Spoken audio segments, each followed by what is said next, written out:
विद्यार्थी मित्रों, my self Hardik sir Shri Saraswat विद्यालय वापी में आप सौનું स्वागत है।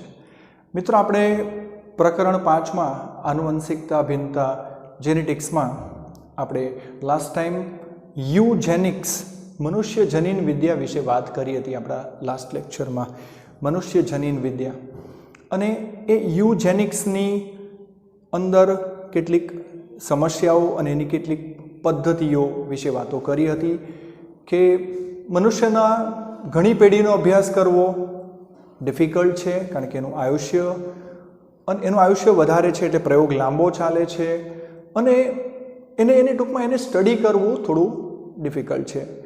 પણ ટૂંકમાં આ યુજેનિક્સ જે છે એનો અભ્યાસ જે છે એ મનુષ્યને એ ભવિષ્યમાં થનારા વિવિધ રોગો કે જે કંઈક વારસાગત રોગો છે કે જે કંઈક આનુવંશિકતા જે છે જાય છે એને સમજવામાં ઉપયોગી નીવડશે।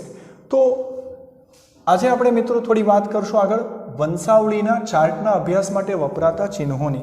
તો વંશાવળી આપણે વાત કરીએ કે વંશાવળીનું પૃથ્થકરણ, ગાણિતિક પદ્ધતિઓની વાત કરીએ તો આંકડાકીય પૃથ્થકરણ, ગાણિતિક પૃથ્થકરણ કરીને એનો અભ્યાસ કરવામાં આવે છે, એનું જનીનોનો અભ્યાસ કરવામાં આવે છે યુજેનિક્સની અંદર।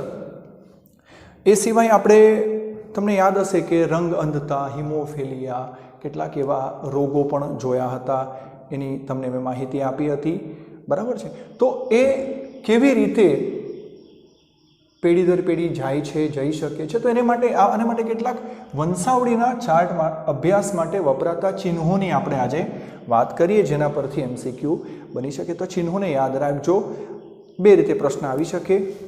હા, તમને સામાન્ય પુરુષ એવું આપે અને એનું તમને ચિહ્ન આપે કે અથવા ચિહ્ન આપે અને આ શાનું ચિહ્ન છે એવું પણ પૂછી શકે છે। તો આ બધા ચિહ્નો છે એને આપણે યાદ રાખીએ અને સમજી લઈએ। તો મિત્રો યાદ રાખજો, સૌથી પહેલાં તો સામાન્ય પુરુષ, નોર્મલ પુરુષ, તમને યાદ હશે આપણે રંગઅંધતાની અંદર વાત કરેલી તો સ્ત્રીઓ માટે 3 શક્યતાઓ હતી: સામાન્ય સ્ત્રી, વાહક સ્ત્રી અને હિમોફિલિક સ્ત્રી। પુરુષમાં 2 શક્યતા હતી, સામાન્ય પુરુષ અને વાહક નહીં, સામાન્ય પુરુષ અને હિમોફિલિક એટલે કે રોગી પુરુષ। તો આવી શક્યતાઓ હતી। તો અહીં સામાન્ય પુરુષ નોર્મલ, એ જ રીતે સામાન્ય સ્ત્રી માટે આવો સર્કલ અને પુરુષ માટે આવો સ્ક્વેરનો સિમ્બોલ વપરાશે। હવે લગ્ન, સામાન્ય પુરુષ અને સામાન્ય સ્ત્રી, તો એ જ્યારે લગ્ન ગ્રંથિથી જોડાય છે, મેરેજ, તો એને માટે આ શબ્દ જે છે, આ સંકેત ચિહ્ન જે છે આ વપરાશે, યાદ રાખશો। અનિશ્ચિત જાતિ, તમે જોઈ શકો છો આ જે સ્ક્વેર છે સામાન્ય પુરુષ છે, રાઉન્ડ એને માટે, તો સ્ક્વેરને થોડો આમ કરી દીધો તો આ જે સંકેત છે જાતિ, તમે જાણે કે નર અને માદા જાતિની એટલે એકલિંગી સજીવની વાત કરીએ, નર અને માદા, તો અહીં કેવું છે કે જાતિ નિશ્ચિત નથી, તો તેને માટેનો આ સિમ્બોલ છે। જોડિયા બાળકો, ટ્વિન્સની વાત કરીએ તો તમને ખ્યાલ છે આમાં મોનોઝાયગોટિક એટલે એક યુગ્મી અને દ્વિયુગ્મી પરિસ્થિતિ। અહીંયા મેં અલગ અલગ સંકેતો અહીંયા કર્યા છે, આ ઉપર તમે જોઈ શકો છો આ 2 સંકેતો છે ને મિત્રો, એ મોનોઝાયગોટિક છે। મોનોઝાયગોટિક એટલે એકદમ આઇડેન્ટિકલ ટ્વિન્સ હોય। શું હોય? એકદમ આઇડેન્ટિકલ ટ્વિન્સ, તો તેને માટેના આ સંકેત છે। અહીં સ્ક્વેર એટલે ફરીથી સમજી લેવાનું છે કે આ બેબી બોય અને આ જે છે તે બેબી ગર્લ છે, તો આ ગર્લ બોય ચાઇલ્ડ માટે છે એટલે આ પુત્ર અને આ 2 પુત્રીઓ પણ કેવા છે? એ આઇડેન્ટિકલ મોનોઝાયગોટિક છે એકદમ। દ્વિયુગ્મી હોય તો અહીંયા તમે આવી પરિસ્થિતિનું નિર્માણ થઈ શકે, ટ્વિન્સમાં આવી પરિસ્થિતિનું નિર્માણ હોઈ શકે, ટ્વિન્સ આ રીતે હોઈ શકે, મીન્સ 2 જોડિયા બાળકો છે, અહીંયા 2 ગર્લ્સ છે, અહીં એક બોય અને એક ગર્લ, એવી પરિસ્થિતિનું પણ નિર્માણ થઈ શકે છે મિત્રો। તો આ ખાસ યાદ રાખજો, આ છે ટ્વિન્સ માટેનું મોનોઝાયગોટિકમાં એટલે કે એક યુગ્મી અને આ દ્વિયુગ્મી। તો જો એકદમ આઇડેન્ટિકલ ટ્વિન્સ હોય, એકદમ જોડાયેલા આઇડેન્ટિકલ, તો શું કહે છે એને? એક યુગ્મી કહીશું, તો આ સંકેત વાપરીશું। અસરગ્રસ્ત પુરુષ, હવે આવ્યું અસરગ્રસ્ત એટલે શું? તો કે આપણે રોગોની વાત કરી જે આનુવંશિક રોગો છે એક પેઢીમાંથી બીજી પેઢીમાં જાય છે, તો એવા રોગોની વાત કરીએ તો તમે આ સામાન્ય પુરુષનો સંકેત જોયો, આ હતો, બરાબર છે. હવે તો અસરગ્રસ્ત પુરુષ માટે શું છે, સ્ક્વેર જ છે પણ એ ડાર્ક કર્યું છે, આ રીતે ઘાટું કર્યું છે. એ રીતે અસરગ્રસ્ત સ્ત્રી માટેનો સંકેત તમે જોઈ શકો છો. સામાન્ય સ્ત્રી માટેનો સંકેત શું હતો અને અસરગ્રસ્ત સ્ત્રી માટેનો સંકેત શું છે, યાદ રાખજો. તો હવે દૈહિક પ્રચ્છન્ન માટે વિષમયુગ્મી, તો એને માટેનો આ સંકેત યાદ રાખજો. હાફ હાફ પોર્શન અહીં લીધો છે સામાન્ય પુરુષ અને સ્ત્રીની અંદર. ત્યાર પછી લિંગ સંકલિત માટે વાહક સ્ત્રી, હમણાં જ આપણે વાત કરી પેલા રંગનતાનું હિમોફેલિયાનું ઉદાહરણ લીધું, એમાં સામાન્ય સ્ત્રી હતી, વાહક સ્ત્રી હતી અને રોગી. તો એની અંદર વાહક શબ્દ આવતો હતો, વાહક સ્ત્રી, તેને માટે સંકેત રાઉન્ડ સર્કલ જે છે સ્ત્રીનો છે અને એની અંદર આ રીતે ડોટ છે, એટલે એ સમજવાનું કે સ્ત્રી કેરિયર છે, વાહક છે. ત્યાર પછી આગળ વધીએ મિત્રો, સજીવનું મૃત્યુ, તો તેને માટેના આપ સંકેતો યાદ રાખજો. ત્યાર પછી કસુવાવડ કે અજન્મેલું બાળક, કસુવાવડ કે અજન્મેલું બાળક જેને મિસકેરેજ કહેવામાં આવે છે. કસુવાવડ એટલે એનું અંડર ડેવલપ હોય કે કોઈ અન્ય કારણસર, તો તેને માટેનો સંકેત આ છે, કસુવાવડ કે અજન્મેલા બાળક માટેનો. સગોત્ર લગ્ન, સામાન્ય લગ્નનો મિત્રો યાદ છે આ રહ્યું, હા, સામાન્ય લગ્નમાં પુરુષ અને સ્ત્રીનો સામાન્ય લગ્નનો જે સંકેત હતો આપણે ઉપર બતાવ્યો, પણ અહીંયા સગોત્ર લગ્ન, નજીકના ગોત્ર મિત્રો, કુળ તમને ખ્યાલ છે, ગૌત્ર ખ્યાલ છે, તો સગોત્ર લગ્ન થાય તો એને માટેનો આ સંકેત છે, રાઈટ. તો રોગ બીજું છે રોગગ્રસ્ત નર બાળક સાથેનો પિતૃ. પિતૃ અહીં દેખાય છે તમને, બંને પિતૃ સામાન્ય દેખાય છે, પુરુષ અને સ્ત્રી બંને, પરંતુ અહીં જે છે આ શું છે, કેવું છે, નર બાળક સાથેના, રોગગ્રસ્ત બાળક છે અને એ નર છે, એ સાથેના પિતૃ બતાવ્યા છે, એટલે ફાધર મધર અને આ રોગગ્રસ્ત બાળક સાથેના પિતૃ. તો મિત્રો તમે જોયું આ જે વંશાવળીના જે અહીં ચાર્ટ છે અને ચાર્ટના ચિહ્નો છે, હા, આ તમને અહીંથી ઘણા બધા MCQ આવી શકે છે. ફટાફટ આપણે જોઈ લઈએ. સામાન્ય પુરુષ માટેનો સંકેત, સામાન્ય સ્ત્રી માટેનો સંકેત, લગ્ન, અનિશ્ચિત જાતિ, ટ્વિન્સ જોડિયા બાળકોમાં, મોનોઝાયગોટિક એકદમ આઇડેન્ટિકલ, અને એક યુગ્મી અને દ્વિયુગ્મી માટે આ 3 શક્યતાઓ યાદ રાખશો. અસરગ્રસ્ત પુરુષ અને સ્ત્રીમાં આ સંકેત, દૈહિક પ્રચ્છન્ન માટે વિષમયુગ્મીનો સંકેત, લિંગ સંકલિત લક્ષણ માટે વાહક સ્ત્રીનો સંકેત, સજીવનું મૃત્યુ દર્શાવતો સંકેત, કસુવાવડ દ્વારા અજન્મેલું બાળક એનો સંકેત છે અહીં, સગોત્ર લગ્ન દર્શાવતો સંકેત, રોગગ્રસ્ત નર બાળક સાથેના પિતૃઓનો સંકેત. તો મિત્રો આને યાદ રાખશો. મિત્રો આગળ વધીએ, હવે આવે છે વસ્તી જનીન વિદ્યા. વસ્તી જનીન વિદ્યા શું છે જોઈએ આપણે. પોપ્યુલેશનની વાત છે, વસ્તી એટલે પોપ્યુલેશન, વસ્તીમાં જનીન આવૃત્તિના અભ્યાસને, વસ્તીની અંદર. હવે જનીનો શું છે મિત્રો, એ તો ખ્યાલ આવી ગયો તમને, આપણે જનીનનું અંતર, જનીન નકશા અને આ તે બધી વિવિધ પ્રકાર જેનેટિક્સમાં ઘણી બધી વાતો હવે થઈ ગઈ છે. એટલે હવે જે જનીન આવૃત્તિનો જે અભ્યાસ છે એને આપણે વસ્તી જનીન વિદ્યા કહે છે, એને કહીશું. વસ્તીમાં આવેલા, અહીં કેટલીક બીજી ઘણી બધી વ્યાખ્યાઓ પણ આવશે ને, વ્યાખ્યા આધારિત પણ પ્રશ્નો આવી શકે છે. વસ્તીમાં આવેલા પ્રજનનશીલ જન્યુઓની કુલ સંખ્યાને જીન પૂલ એટલે કે જનીન સેતુ કહે છે. મિત્રો યાદ રાખજો, વસ્તીમાં આવેલા, આપણે વાત કરવાના વસ્તી જનીન વિદ્યાની, એમાં જીન પૂલ શું છે, જનીન સેતુ શું છે, તો વસ્તીમાં આવેલા, એક પોપ્યુલેશનમાં વસ્તીમાં આવેલા પ્રજનનશીલ જન્યુઓની કુલ સંખ્યાને શું કહેવામાં આવે છે, જનીન સેતુ, જીન પૂલ તરીકે ઓળખવામાં આવે છે. આગળ વધીએ.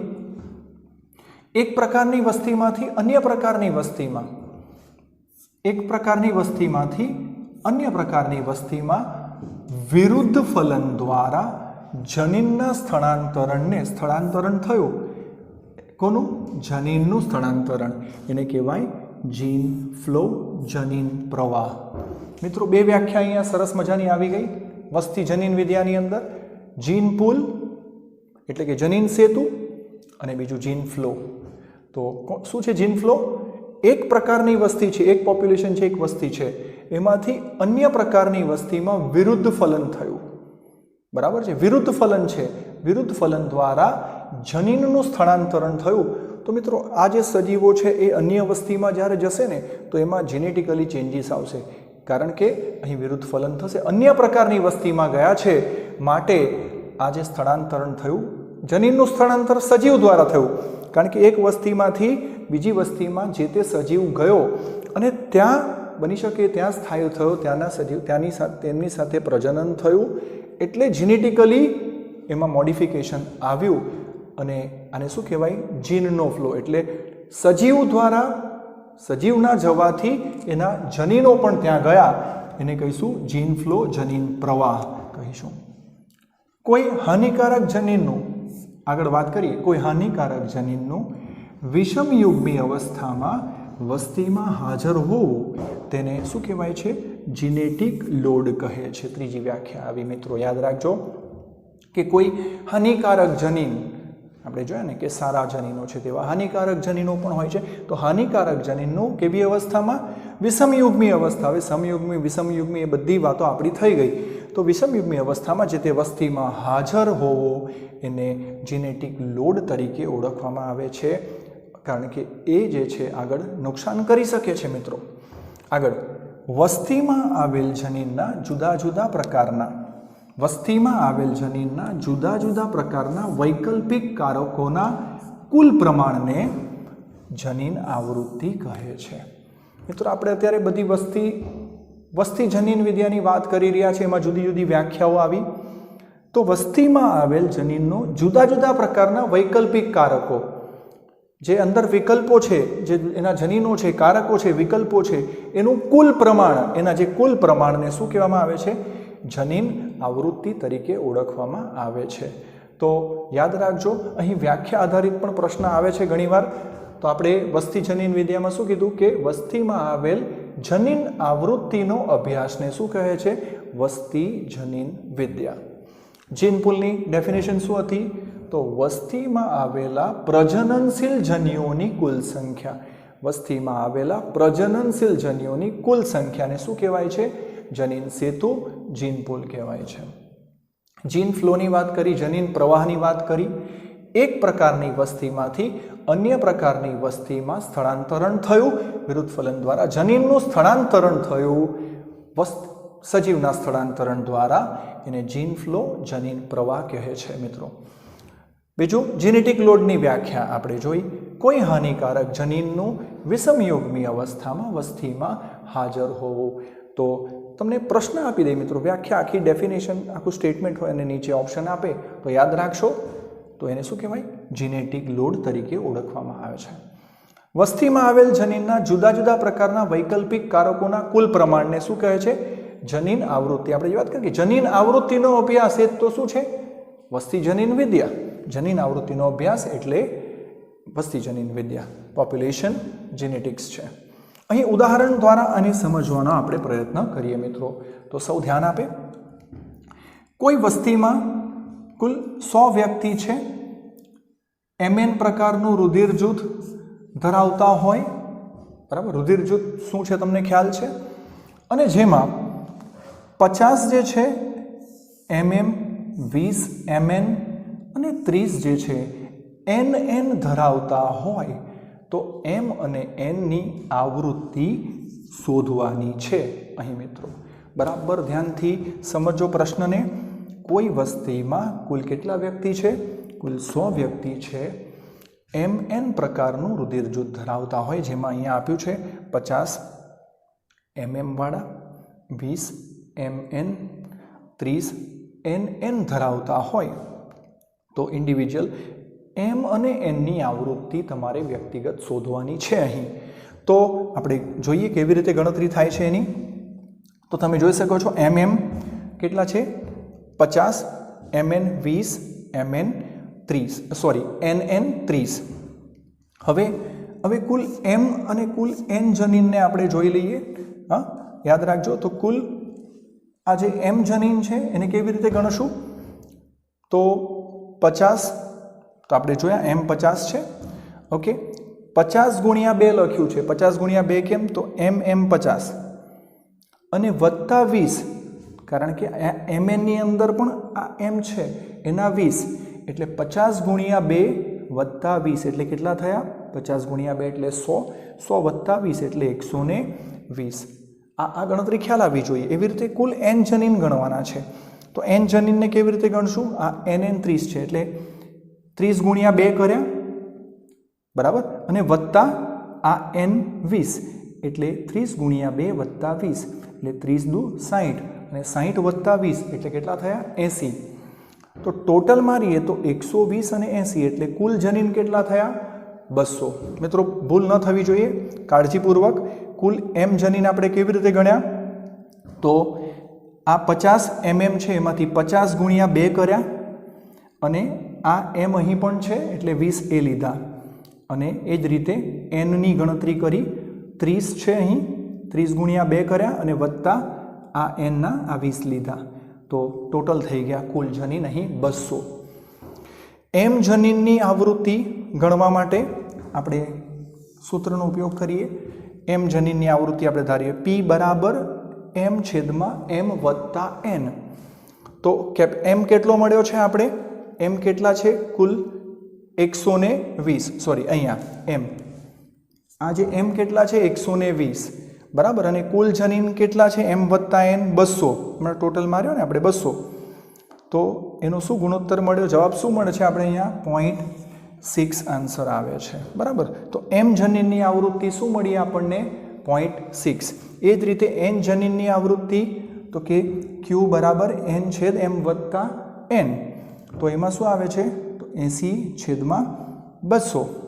તો શું આન્સર આવે છે? 0.4. તો એન જનીનની આવૃત્તિ કેવી મળી આપણે? 0.4. તો બંનેનો સરવાળો, બંનેનું ટોટલ કરીએ એમ વત્તા એન. 0.6 પ્લસ 0.4 એટલે શું મળી ગયું? એટલે P પ્લસ Q આપણને કેટલો મળે છે? 1.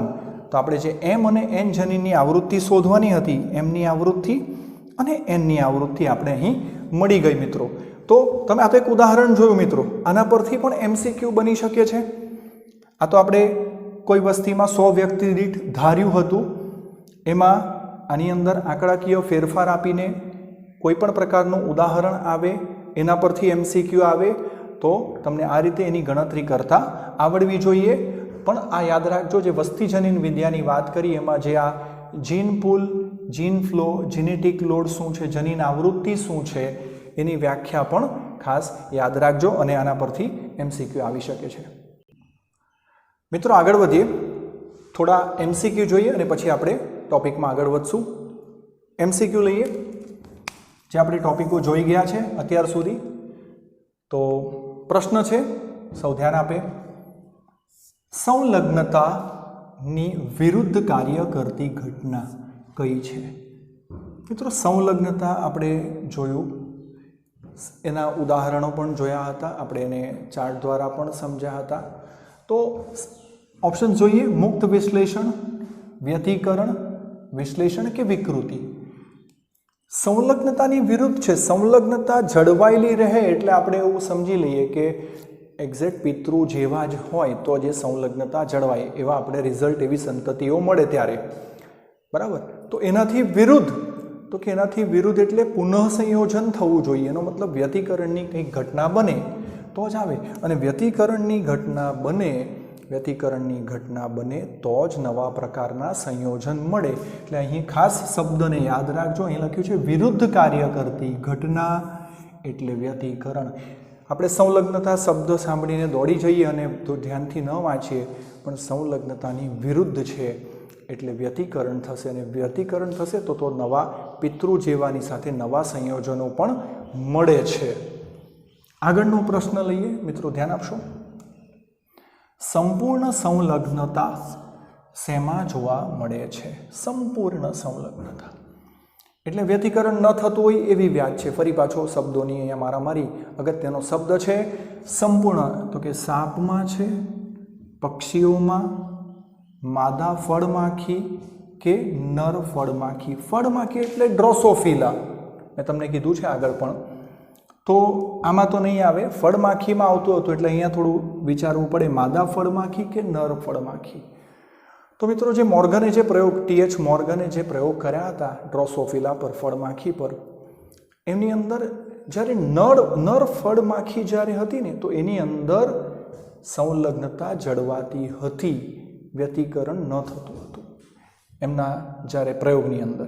તો સંપૂર્ણ સંલગ્નતા યાદ રાખજો આ નર ડ્રોસોફિલામાં જોવા મળશે, જાણકારી માટે યાદ રાખશો. તો એના પરથી બીજો પ્રશ્ન બની ગયો કે માદામાં વ્યતિકરણ થતું હશે ત્યાં સંલગ્નતા સંપૂર્ણ ન મળે. બીજો પ્રશ્ન બની જાય છે, સંલગ્ન જનીન ખાલી જગ્યા દર્શાવે છે. ભાઈ સંલગ્ન જનીન શું દર્શાવે? ક્યારેક નવું સંયોજન, હંમેશા પિતૃ સંયોજન, હંમેશા નવું સંયોજન કે એક પણ નહીં. એટલે જો સંલગ્ન જનીન જે છે, હા, એ સંલગ્ન જનીન શું દર્શાવે?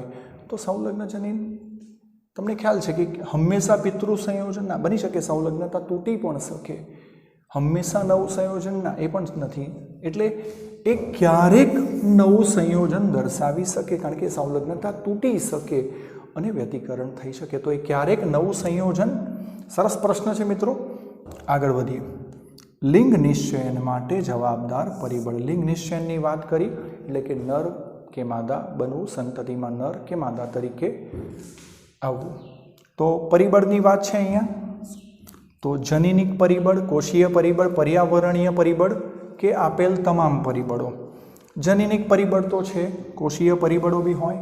પર્યાવરણીય પરિબળો તો કે પર્યાવરણીય પરિબળો એટલે છે ને ઘણા વૈજ્ઞાનિકોએ એમાં જુદા જુદા પ્રાણીઓ પર અવલોકન કર્યું છે અને સમજ્યા છે કે કાચબામાં, મગરમાં કે બોનેલિયામાં કે એમાં પાણીનું તાપમાન કંઈક નરપણા માટે, માદાપણા માટે કંઈક ભાગ ભજવે છે. વાતને સમર્થન મળ્યું છે કે નથી મળ્યું એ વાત નથી, પણ ઘણા વૈજ્ઞાનિકોએ આવા પ્રયોગો કર્યા છે ને આવી વાતો રજૂ કરી છે. બોનેલિયા એક દરિયાઈ જીવ છે, કાચબામાં તથા મગરમાં એમણે પાણી, એમનું કહેવા પ્રમાણે કે પાણીનો કંઈક ને કંઈક ત્યાં રોલ છે. તો પર્યાવરણીય પરિબળ જ થયું. તો આપણે અહીંયા આન્સરમાં આવશે કે આપેલ બધા જ. હવે એ પ્લસ ZW રંગસૂત્ર ધરાવનાર સજીવ યાદ કરજો. આપણે આ ચર્ચા થઈ ગઈ છે એના પરથી જ મેં MCQ લીધા છે. એ પ્લસ ZW તો નર પક્ષીમાં હોય, માદા પક્ષીમાં હોય, નર ડ્રોસોફિલામાં હોય કે નર પતંગિયામાં હોય. મિત્રો પક્ષીઓમાં તમને યાદ હશે ઉલટું હતું.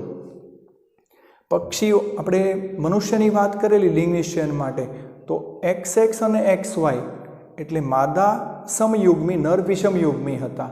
પરંતુ પક્ષીઓમાં ઉલટું હતું, માદા જે છે વિષમયુગ્મી હતા. એટલે તરત જ અહીંયા આપણો આન્સર આવે છે કે માદા પક્ષી જે હતા એમાં એ વિષમયુગ્મી હતા, જ્યારે નરમાં યાદ છે એ પ્લસ ZZ હતું. એટલે ત્યાં પક્ષીમાં નર સમયુગ્મી હતા. તો આવી બધી વાતોને જો યાદ રાખી હોય તો આવા MCQ ફટાફટ સોલ્વ થાય છે. આગળ વધીએ. જનીનોના પુનઃસંયોજન માટે જવાબદાર ઘટના. આ તો પ્રશ્ન આવી ગયો છે ઉપર, એ ટાઈપનો જ છે. સંલગ્નતાની વિરુદ્ધ કાર્ય કરતી ઘટના, તો એ વ્યતિકરણ હતું. તો અહીં પણ આન્સર શું આવશે? વ્યતિકરણ. પ્રશ્ન થોડો ફેરવીને પૂછ્યો છે. જનીનોનું પુનઃસંયોજન માટે જવાબદાર ઘટના એટલે વિરુદ્ધ કાર્ય કરતી ઘટના.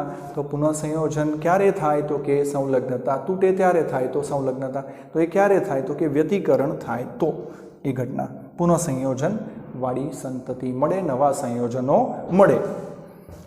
TDF જનીન શું છે? TDFની વાત પણ આવી હતી આપણે વચ્ચે. મિત્રો યાદ હશે પહેલાં હોલેન્ડ્રિક, હોલોજેનિક વગેરે જનીનોની વાત કરી. માતામાંથી પિતા, પુત્ર, પૌત્રીવાળું કંઈક આપણે જોયું હતું.